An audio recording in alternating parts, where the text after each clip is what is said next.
25 سال سے یہاں پر 12,000 تنخواہ پہنچی ماشاءاللہ اب تک. یا اللہ جتنی تنخواہ میری ہے اتنی ہی آمدنی ہمارے صدر کی، سیکریٹری کی، خزانچی کی، ہمارے سارے مقتدیوں کی اتنی تنخواہ ہو جائے. ہم بھی یہ دعا مانگتے ہیں. آمین نہیں کہے؟ ڈر لگتا ہے آپ کو؟ ڈر لگتا ہے. امام مسجد اور عالم دین بننا آسان نہیں کہ ہر کوئی بن جائے. ماں باپ کے صبر، قربانی اور اولاد کی برداشت کا امتحان ہوتا ہے.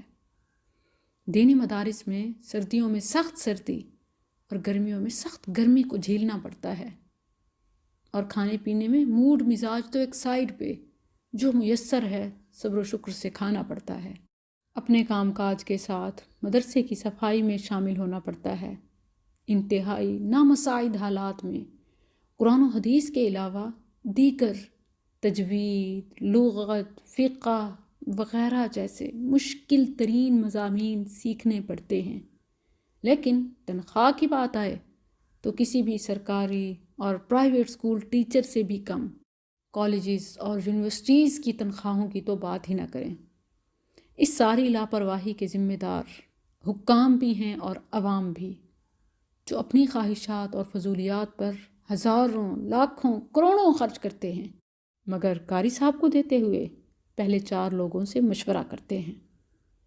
نبی کریم صلی اللہ علیہ وسلم کے فرمان کے مطابق ایک مسلمان کی عزت کعبہ کے پتھر سے بھی زیادہ ہے. تو ایک عالم دین کا مقام کیا ہوگا؟